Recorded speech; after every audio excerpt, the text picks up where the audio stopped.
तुम्हाला माहिती का नायलॉन साबुदाणा बनवण्याची पद्धत खूपच सोपी, अगदी कुरकुरीत आहे. वर्षभर टिकणारा असा हा नायलॉन साबुदाणा घरी येत असेल तर बाहेरून कशाला विकत आणण्याचं, अगदी झटपट होणारी ही रेसिपी आहे. चला तर मग सुरुवात करूया.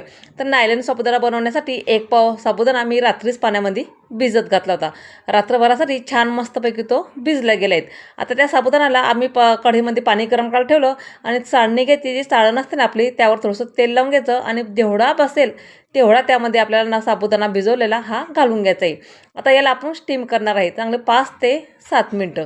आता इकडं कढईमध्ये मी पाणी गरम ठेवलं आणि चाळणीमध्ये तेल लावून साबुदाणा हा घालून घेतला. त्यावर स्टीम करण्यासाठी चांगलं 5 ते 6 मिनटं आपल्याला वाफेवर हा साबुदाणा होऊ जाईल. अगदी ट्रान्सफर होईपर्यंत आपल्याला साबुदाणा वाफवून घ्यायचं आहे. झाकण ठेवून द्यायचं आहे.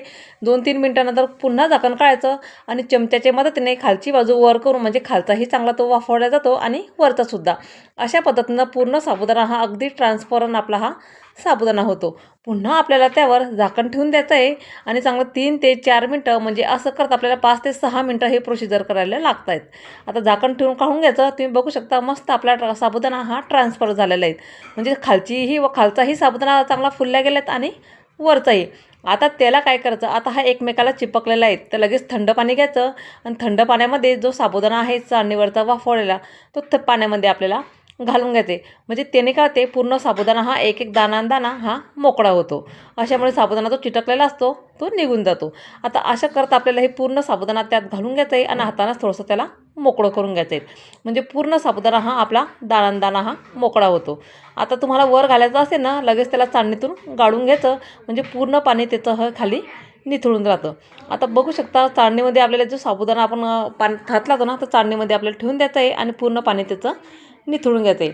आता जो राहिलेला साबुदाणा आहे ना, त्यालासुद्धा आपल्याला चाळणीमध्ये तेल लावायचं थोडंसं आणि वाफलून घ्यायचं आहे. एकदा तेल लावलं ना, सारखं तेल लावायची तुम्हाला चाळणीला गरज पडत नाही. याचीसुद्धा सेम प्रोसिजरमध्ये आपल्याला साबुदाणा करून घ्यायचं आहे. आता पूर्ण साबुदाणा जर मी पाणी निथळून काढलं, थंड पाण्यात घातल्यानंतर त्यात थोडंसं आपल्याला चवीप्रमाणे मीठ घालायचं आहे. म्हणजे जेव्हा आपला साबुदाणा वाळून निघतो ना, आपण जेव्हा तळतो त्याला वेगळं काही मीठ घालायची गरज नाही. पूर्ण त्याला मीठ एकजीव होऊन जातं. आता लगेच उन्हामध्ये पूर्ण हातानं हा पसरून घ्यायचा आहे कापडावर. आता प्लास्टिक पेपरवर जरी घातला ना तरी चालतं, कारण मिश्रण आपलं खूपच थंड आहे. त्यामुळे प्लास्टिक पेपरवर तुम्ही हे साबुदाणा घालू शकता. 2 दिवस चांगलं उन्हामध्ये चांगलं कडक सुकवायचं आहे. तुमच्याकडे ऊन जर नसेल ना, तर तुम्ही फॅनखाली तुम्ही सुकू शकतात. म्हणजे टेरेस वगैरे जर नसेल तर तुम्ही फॅनखाली हा साबुदाणा 2 ते 3 दिवस सुकायला लागतात. आता हा साबुदाणा मी टेरेसवरच घातला आहे. 2 दिवस चांगला आपला कडक साबुदाणा हा सुकून निघला आहे. अगदी दाणा आपल्याला हा साबुदाणा त्यावर हा मोकळा करून घालून घ्यायचा आहे. थंड पाण्यात घातल्यामुळे काय होते, लगेच तो मोकळा होतो आणि घालण्यास ते अगदी पटकन सोपं जातं. आता नंतर 2 दिवसानंतर मी साळीवर घातला आणि पूर्ण हा कडक सुकून निघला आहे. बघू शकता अगदी पांढरा शुभ्र आणि एक दाणा मोकळा झाला आहे. आता हा आपला 2 दिवस चांगला वाळून निघला आहे. त्याला मी तुम्हाला तळूनसुद्धा दाखवते. आता हा साबुदाणा जो आहे ना, अगदी पांढरा शुभ्र आणि वर्षभर टिकणार आहे. तुम्ही एकदा बनवून ठेवलं ना, वर्षभर जेव्हा तुमचा उपवास असेल ना, तेव्हा तुम्ही तो तळून खाऊ शकतात.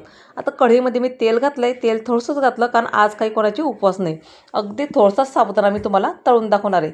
चांगलं तेल तापलं की त्यावरच आपल्याला साबुदाणा तळून घ्यायचे. अगदी दुप्पट फुलणारा हा नायलॉन साबुदाणा आहे. जेव्हा आपण बाहेरचा साबुदाणा विकत आणतो ना, त्यानं आपल्याला तोंड सोलतं, पण यानं अजिबात तोंड सोलत नाही. अगदी खायला पण चविष्ट लागतो आणि अगदी प्लेन अगदी आपला मस्त नायलॉन साबुदाणा तर तयार झाले. आता त्याच तेलामध्ये मी शेंगदाणे आणि हिरवी मिरचीसुद्धा तळून घेते आणि जेव्हा आपला उपवास असेल ना, असा चिवडा करून आपण खाऊ शकतो. आता दोघी साईडनं खरपूस शेंगदाणे आणि त्या हिरवी मिरचीला भाजून घ्यायचे, म्हणजे तळून घ्यायचे. तुम्हाला वरतून लाल तिखट घालायचं असेल ना, तुम्ही लाल तिखटाचा पण इथं उपयोग करू शकता. आता नायलॉन साबुदाणा आपण पूर्ण उपवासाचा तयार झाले. उपवास असल्यानं त्यात थोडंसं जरी मूठभर जरी तळला तरी भरपूर सारा फुलला जातो. आता शेंगदाणे आणि हिरवी मिरची त्यात थोडंसं मीठ पाहिजे, त्यामुळे फक्त त्याच्यापुरतंच मीठ इथं घातलं आहे. कारण नायलॉन साबुदाणा केला तर त्यात थोडंसं आपण मीठ घातलं होतं, पण शेंगदाणे आणि हिरवी मिरची लागं म्हणून थोडंसं त्यात मी मीठ घालून घेतलं आहे. मस्त आपला नायलॉन साबुदाणा इथं तयार झाले. तुम्हाला माझी आजची बनवण्याची पद्धत कशी वाटली ते मला कमेंट्स करायला विसरू नका. अगदी कुरकुरीत झाले.